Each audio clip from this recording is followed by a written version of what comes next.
Solange Barros Sim. traz a sua história, né? Uma história linda de história da educação, em que eu tenho uma parceria desde 2020, quando ela resolveu, né, tomar conta de uma escola, administrar uma escola e trabalhar com valores e ética com os seus alunos, né? Sim. Era um sonho desde menina trabalhar, né, ter a sua própria escola e fazer a diferença na vida não só das crianças, mas de muitas famílias. Sim. E desde que ela me convidou a ser a parceira dela em 2020, em meio à pandemia, muitos desafios, eu topei e aqui estamos nós. Me chamo Priscila Grandolfi e estou hoje recebendo aqui a Solange Barros para a gente ter um bate-papo gostoso sobre a história de vida dessa mulher guerreira que eu admiro muito. Muito obrigada, Priscila. Um prazer, tá, receber esse convite seu. Realmente a nossa parceria tem uma trajetória muito bonita, né? Que eu a conheço desde a época que eu trabalhava na parte de consultoria educacional, comercial, que como diretora e mantenedora de escola eu estou há 6 anos, mas na área da educação eu já atuo há 30 anos. Há 30 anos. Isso. E essa parceria, a gente pode dizer assim, que veio por a gente acreditar nos mesmos valores, né? De fazer Sim. a diferença na vida do outro, que Sim. não é somente o pedagógico. Não, é trabalhar na educação com amor. Com Com amor. Acredito que o amor é a base de tudo, para toda e qualquer profissão. Porque se você não trabalhar com amor, você não vai criar um diferencial na vida das pessoas. Como a gente lida com as escolas, né? A gente cria um diferencial na vida dos nossos alunos e dos nossos familiares. E parece ser uma coisa assim tão... é só escola ou atendimento psicopedagógico, é só o pedagógico. Não, a gente lida com as emoções. Que muitas vezes a criança ela não tem uma referência e ela vai ter essa referência através do professor, através do acolhimento do diretor, através do acolhimento do coordenador. Sim. E às vezes um simples fato que a gente faz para a criança, né? Um simples abraço, um simples acolhimento, ela vai levar para o resto da vida dela. Então acho que essa nossa parceria deu certo por essa questão, né? A questão de ter os mesmos valores, os mesmos objetivos, né? Seguir essa mesma linha. E temos as formações com as professoras também, né? Não é somente um trabalho com as famílias, com as crianças, mas informar os professores o quanto que você olha o professor não somente como colaborador, mas como um ser humano, né? Fala um pouquinho para nós. Como um ser humano, justamente. Bom, só para falar um pouquinho da escola, né? A nossa escola tem uma história, né? E todo gestor, mantenedor que passou por lá teve a sua importância dentro do momento, do tempo que ele ficou ali presente, né? Então essa escola já existe há 31 anos, né? Passou ali por umas 2, 3 gestões antes de mim, né?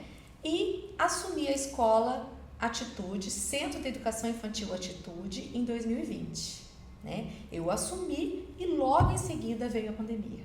Então passamos aí por N desafios, eu e todos os meus companheiros de trabalho aí, né? Que tem escola, né? Muitas fecharam nesse período, mas graças a Deus a gente criou, né, alguns diferenciais na época que fez com que a gente conseguisse se manter no mercado. Foi um desafio muito grande. E você começou conosco bem nesse período. Foi.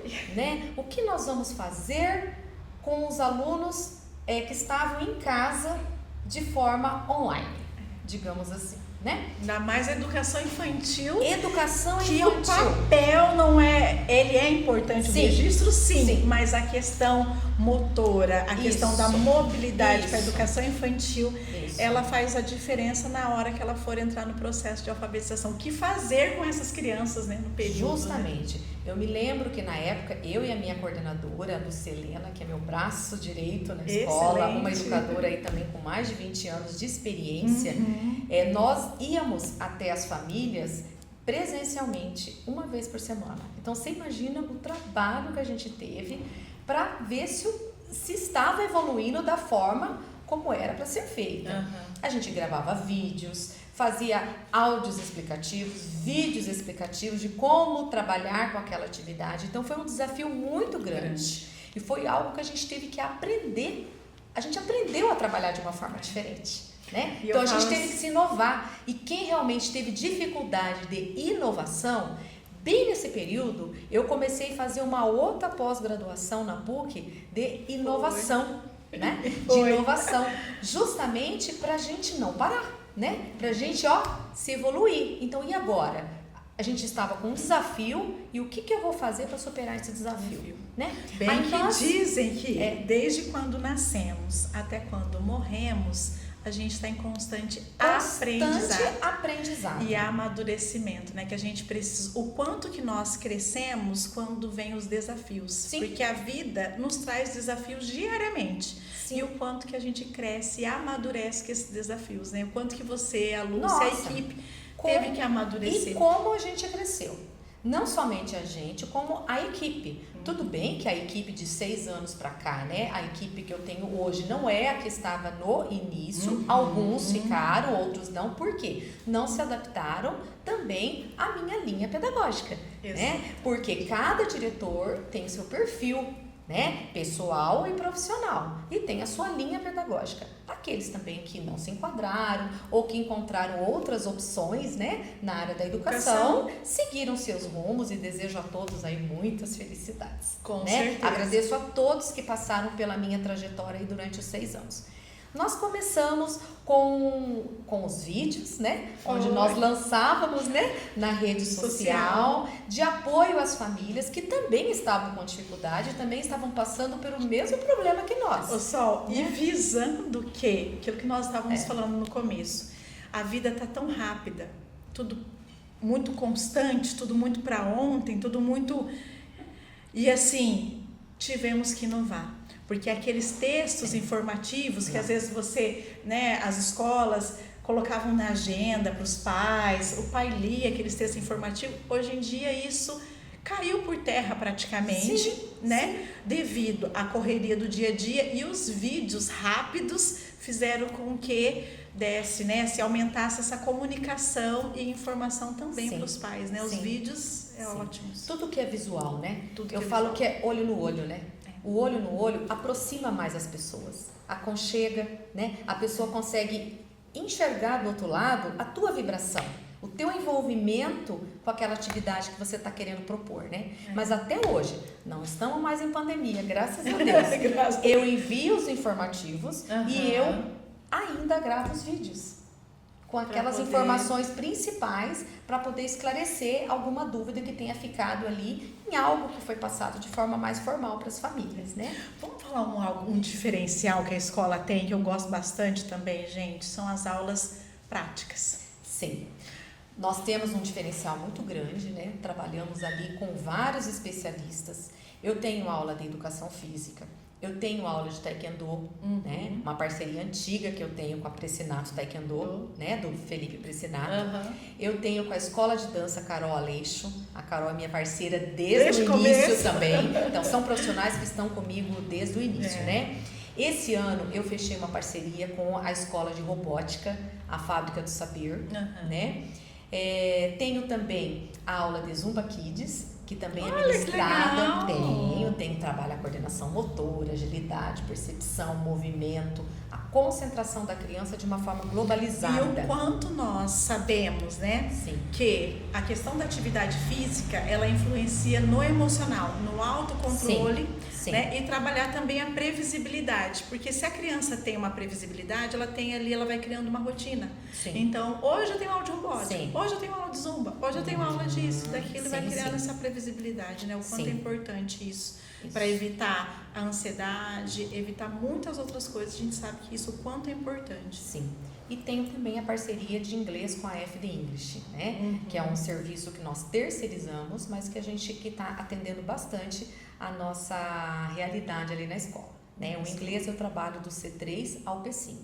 algumas aulas com professores especialistas do C2 ao P5 e trabalhamos com a musicalização em todos os níveis, do berçário ao P5. Então, a nossa proposta, eu trabalho com a metodologia baseada em Vygotsky, né? Ali. Então, a gente acredita que a criança é um ser social, que ela interage com o meio que ela vive, mas que não podemos trabalhar hoje somente no papel. Não. Então, nós trabalhamos todo o lúdico da criança. Então, quando a gente vai desenvolver uma atividade, como você falou, lá na quadra, você está trabalhando uma lateralidade, né? Um espaço, né? A noção do tempo. Você está trabalhando o respeito ao amigo, o companheirismo, né? Porque a coordenação motora grossa, que são as atividades, as brincadeiras e tudo mais, ela vai refletir na parte da coordenação motora na coordenação motora depois. Justamente. E aí tem a questão da socialização, que hoje nós precisamos trabalhar muito, o saber conviver. Sim. O saber ser, que é os valores do respeito, o muito obrigado, com licença, por favor, e o saber ganhar e o saber perder. Justamente. Né? Porque às vezes a gente sabe ganhar, mas sabe perder, mas será que a gente sabe ganhar? Será que quando eu ganho eu vou ficar, né, tirando sarro do amigo, vamos dizer assim? Sim. Então, assim, é um trabalho amplo, né, que vocês realizam lá na escola, tanto com essas crianças e pensando no desenvolvimento não somente intelectual, né, mas o acolhimento também das Pensando relações. nesse aspecto que você acabou de mencionar, Priscila, nós temos o projeto Valores na escola. Eu tenho uma aula semanal onde nós trabalhamos todos esses conceitos com eles. A questão do respeito, do companheirismo, do amor ao próximo, né? Uma questão assim de o que é necessidade, o que é desejo. Muito importante a gente trabalhar isso, porque a gente sabe que existe um consumismo desenfreado na nossa sociedade e as crianças precisam entender o que os pais podem dar a eles. E eu falo que acaba não atingindo somente a criança, mas o adulto em casa. Será que realmente eu preciso disso? Será que realmente eu preciso ou eu quero isso? Né? E você sabe que a questão da pessoa ser compulsiva pelo comprar tem um fundo emocional. E a gente a gente começa, né, a avaliar isso desde a infância. Será que eu necessito disso? Será que eu compro isso? Será que eu preciso realmente disso? Justamente. Ou se eu quero isso, para satisfazer o meu desejo, né? Sim. E para fazer o fechamento de todo esse trabalho nosso, eu tenho a aula de educação financeira também, do C2 ao P5. C2, C3, P4 e P5, onde a gente trabalha o fechamento do projeto Valores, a parte de empreendedorismo, né? Que tem a feirinha. Que tem a feira. A feirinha, a gente faz duas feiras. A gente faz 2 feiras de empreendedorismo no ano, onde as crianças confeccionam os materiais através de produtos recicláveis, né? E comercializam por valores simbólicos ali para as famílias e a gente reverte numa visita, num passeio, no supermercado, no sacolão ou outros lugares, né? Esse ano a gente vai fazer umas visitas fora, né? Em breve eu vou informar as famílias, né? Já estou aí com 2 passeios programados para fora da escola. E, enfim, tem dado bastante certo. E o quanto a educação financeira pesa. Eu falo assim que não tem como a gente fugir disso. O pessoal não gosta muito de falar de dinheiro, de educação financeira, mas a gente precisa dizer que quando não está bem, o emocional também não está bem, a família também não está bem e, consequentemente, passo essas questões também para a criança. Né? Sabe aquela fala que os pais não deveriam dizer, né? Que seria assim, eu estou pagando a escola para você, como se fosse algo, uma obrigação, como se fosse cobrando, então você precisa fazer aquilo, né? Então, é a mesma coisa às vezes de um pai falar para um filho assim, eu estou pagando a tua professora para dar aula para você. Exatamente. Né? Então a gente sabe que não é uma linguagem adequada, né? Está pagando uma escola, eu estou investindo. Educação é investimento. Eu falo que, tudo bem, a gente precisa do dinheiro para pagar. Mas eu falo que o maior investimento que a gente pode fazer para os nossos filhos é dar uma educação de qualidade. Né? Então meus filhos passaram por várias escolas em Londrina, hoje eles já são formados, todos com curso superior, e hoje eu estou colaborando com esse processo ali na escola com as nossas famílias, né? Ali eu atendo um público de 6 meses a 6 anos, né? Versátil, então, gente, eu gostoso. tenho um trabalho especializado em educação infantil, justamente para desenvolver melhor. O Sol e a sua localidade é maravilhosa, né? Vamos pensar, gente? Sim, eu fico ali na região norte, próximo à Avenida Saúl Elquinde, bem próximo ali à loja Móveis Brasília, Santarém, Supermercado Santarém. Eu fico bem naquela região ali, então a gente consegue atender vários bairros ali da região, né? Tenho colônia de férias, a escola não fecha no meio do ano, justamente porque a gente tem uma realidade de famílias que necessita realmente da escola. E a colônia de férias atende criança de fora, somente da escola? Berçário e C1 eu atendo somente os alunos da nossa escola, porque daí eu não tenho vagas para atender alunos de fora. Mas do C2 até de 2 a 7 anos, digamos assim, eu atendo alunos de fora.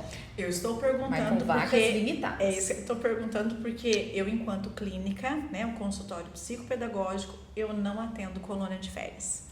Sim. Né? Porque o meu trabalho é voltado ao atendimento individualizado, ao atendimento pedagógico, psicopedagógico. Lá eu tenho a professora particular, né, que é a professora que faz as aulas de reforço. Tenho o trabalho de psicopedagoga, neuropsicopedagoga, psicanalista, né? Agora nós temos o João, que é o neuropsicólogo. Temos também a outra psicóloga que está lá conosco. Então, assim, muitos pais me perguntam, você trabalha com colônia de férias? Porque a gente fugiria daquele ambiente mais clínico, né? Então, vou deixar aqui para os pais, né, para os meus seguidores, quem precisar de colônia de férias, então vocês atendem. Entre em contato conosco. Isso. Priscila, nós temos um trabalho diferenciado também em relação à parte nutricional. Nós temos uma parceria, né, já desde o início da minha gestão com a Elisete Aguiar. Ela é uma nutricionista diferenciada, ela realmente desenvolve um trabalho nutricional com as crianças, com uma aula de educação alimentar.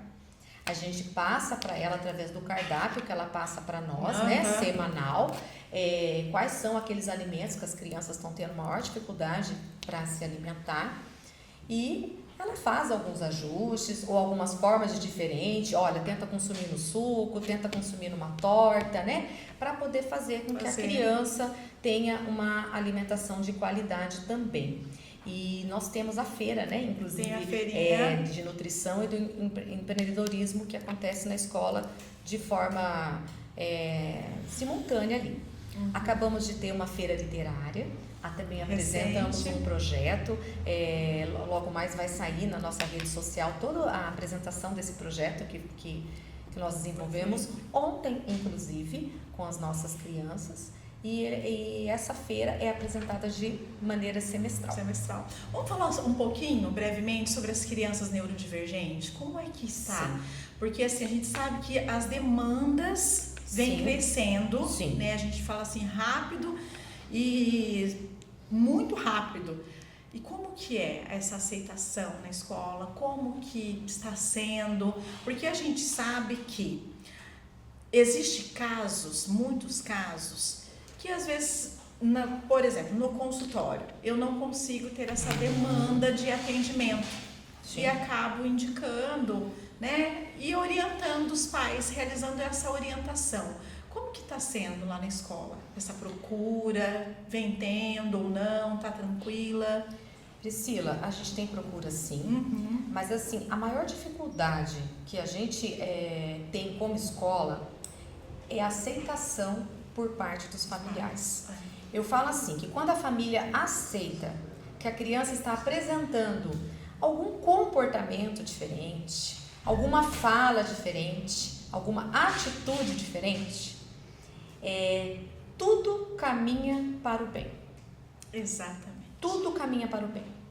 Então, aceitou, então existe uma parceria entre a escola e a família. A família tem o seu grau de participação nesse processo, né? De Tem. encaminhar essa criança para um neuropsicopedagogo, para um psicólogo, né? Para um psiquiatra infantil, se for necessário, porque nós educadores não podemos dar laudo. Não. Só que com a experiência que a gente tem na escola, a gente consegue detectar pelo período de permanência que a criança fica com a gente, quando ela está apresentando algum comportamento que diverge da maioria. Mesmo porque dentro da nossa área nós estudamos sobre o marco do desenvolvimento infantil. Justamente. Então a criança, quando ela sai da linha do marco do desenvolvimento infantil, Sim. a gente já liga um sinal de alerta. Sim.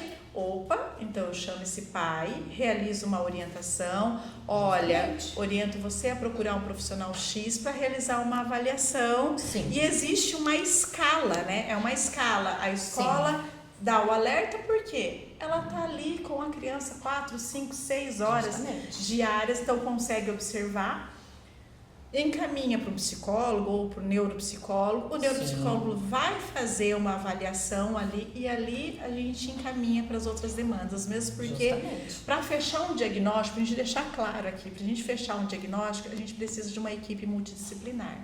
Ninguém fecha um diagnóstico sozinho. Sim. A gente precisa de outros profissionais, de conversar com esses profissionais. Eu mesmo já tive vez de ligar para a Lúcia, como é que está a criança assim? Como é que né, o âmbito escolar, como é que está? Ou, doutor, como que nós estamos? Né? Encaminhar os relatórios. Então, isso é interessante, essa aceitação. A gente sabe que é difícil, né? Com a gente que é mãe, a gente sabe quando a gente recebe olha, tem que procurar para poder investigar, porque saiu um pouco do marco de desenvolvimento, né? Dessa linha que a gente tem. Pra gente, essa notícia realmente é difícil. Mas quando isso para mim é difícil, eu preciso também procurar ajuda em mim. Em mim, isso mesmo. Porque é difícil a gente aceitar, mas eu preciso ir atrás de um profissional que me acolha também. Acho que esse acolhimento, atendimento humanizado faz toda a diferença. Sim. Né? Desse acolhimento, receber esse acolhimento e para ir ter um norte. Justamente. Porque você receber um diagnóstico, seja para você e para o seu filho, realmente é meio complicado, né? É difícil. Mas a gente sabe que a escola está lá para acolher. Nós estamos lá para acolher, só que a família também precisa entender a responsabilidade dela. Cada um tem o seu papel. Cada um tem o seu papel, justamente. Né? A gente percebe que nem a criança que toma medicação. Então, se ela está apresentando um comportamento alterado, a gente vai informar a família. Tá medicado? Não tá? Será que não precisa ajustar a dose? Não precisa trocar a medicação, né?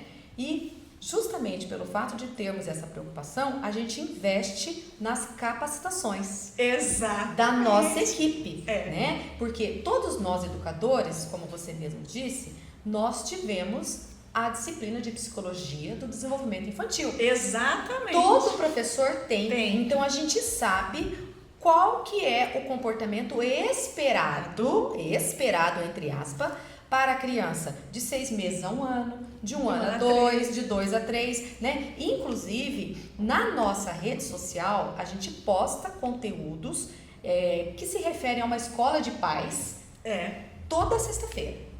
Então, os teus seguidores, gostaria muito que seguissem o Instagram da nossa escola, que toda sexta a gente posta conteúdos informativos, né? Para ajudar o pai, que não é educador, muitas vezes, né? Educador, quando eu falo, um profissional da área da educação, né?